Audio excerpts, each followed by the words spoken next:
राजा परीक्षित को भागवत सुनाते हुए जब सुखदेव जी को 6 दिन बीत गए और सर्प के काटने से मृत्यु होने का एक दिन रह गया, तब भी राजा का शोक और मृत्यु भय दूर न हुआ। अपने मरने की घड़ी निकट आती देखकर उन्हें अभी भी बहुत दुख हो रहा था। सुखदेव जी ने परीक्षित को एक कथा सुनाई। राजन, बहुत समय पहले की बात है। एक राजा किसी जंगल में शिकार खेलने गया। संयोगवश वह रास्ता भूलकर बड़े घने जंगल में जा निकला। रात्रि हो गई, वर्षा पड़ने लगी, शेर बाघ बोलने लगे। राजा बहुत डरा और किसी प्रकार रात्रि बिताने के लिए विश्राम का स्थान ढूंढने लगा। कुछ देर पर उसे दीपक दिखाई दिया। वहां पहुंचकर उसने एक गंदे बीमार शिकारी की झोपड़ी देखी। वह चल फिर नहीं सकता था, इसलिए झोपड़ी में ही एक ओर उसने मलमूत्र त्यागने का स्थान बना रखा था। अपने खाने पीने के लिए जानवरों का मांस उसने झोपड़ी की छत पर लटका रखा था। झोपड़ी गंदी, छोटी, अंधेरी और बदबूदार थी।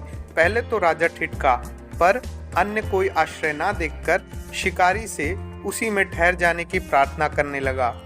शिकारी ने उसे समझाया, राजन, आप इस स्थान पर रह नहीं पाएंगे, पर एक दिन रह लेंगे तो इस गंध के आदी होकर छोड़ेंगे भी नहीं। राजा बोले, यह तो आज भर की विवशता है, मैं सवेरे अवश्य चला जाऊंगा। हुआ वही जो होना था। राजा ने सवेरे उस स्थान से जाने से मना कर दिया। यह कथा चल रही थी कि परीक्षित बोल पड़े, वह कैसा मूर्ख राजा था। सुखदेव जी बोले, परीक्षित, वह मूर्ख राजा तुम ही हो जो मल मूत्र की इसी कोठरी को छोड़ने से डर रहे हो। अवधि पूरी हो जाने पर भी तुम झंझट फैला रहे हो। परीक्षित का ज्ञान जाग पड़ा और वे मृत्यु के लिए सहर्ष तैयार हो। दोस्तों, यहाँ सुखदेव जी राजा परीक्षित को समझा रहे हैं कि परिस्थितियाँ चाहे कितनी भी विपरीत हो, उनसे डरना नहीं चाहिए, अपितु उसका सामना करते हुए आगे बढ़ जाना चाहिए। जब इंसान जन्म लेता है तो उसकी मृत्यु भी एक दिन होनी है, लेकिन उसकी और अधिक जीने की लालसा बढ़ती ही जाती है।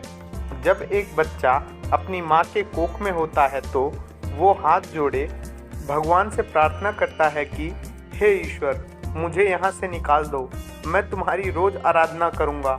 लेकिन धरती पर आते ही वह बच्चा उस गंध से भरी झोपड़ी की तरह, उसे भी यहाँ की खुशबू ऐसी भा जाती है कि वह अपने द्वारा ईश्वर को किए हर वादे को भूल जाता है। ऐसी और भी बहुत सारी कहानियों के लिए हमारे वीडियो को लाइक और चैनल को सब्सक्राइब करना ना भूलें।